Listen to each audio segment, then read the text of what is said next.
I teach a class called Experiments in Beauty, and I've been teaching it a few years now. And it evolved out of originally teaching a generic laboratory perception where we took beauty as a special topic. And my sense in that class, it's a small class of around 20 people, where it's for many of the undergraduates, it's their first experience of actually doing science rather than just reading about it. And for me, doing science isn't just going through the motions of an experiment, but actually asking new questions and getting answers to them, convincing answers. And for that, there's some advantage in taking an area that's relatively unexplored. And so a lot of things have been published about beauty, but to my mind, there hasn't been a lot of good scientific work. And so lots of basic, interesting questions have yet to be answered. And so the students pose questions in the semester, and we try and answer them.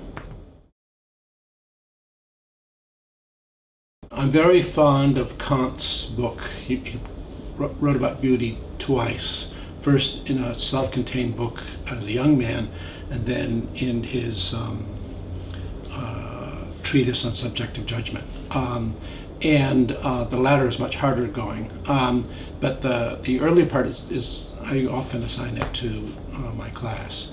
And it's very funny because it all seems to come from on high. And yet, when you start probing some of the things he says, you realize that he must have been doing a lot of careful observation. And yet that he also just occasionally sticks in things that he's clearly absorbed from his culture without any considerations. He makes a whole bunch of disparaging comments about women just in passing as obvious facts. Like what? Well, one of his comments is that there's a hierarchy of these experiences. So there's ordinary pleasure, eating, sleeping, drinking, so on, which he says one can experience without any thought whatsoever. And then he says, I shall have nothing further to say about that. Then there's beauty, which we can all experience, but it requires thought, according to Kant. And then above beauty, there's a higher thing, which is called the sublime. And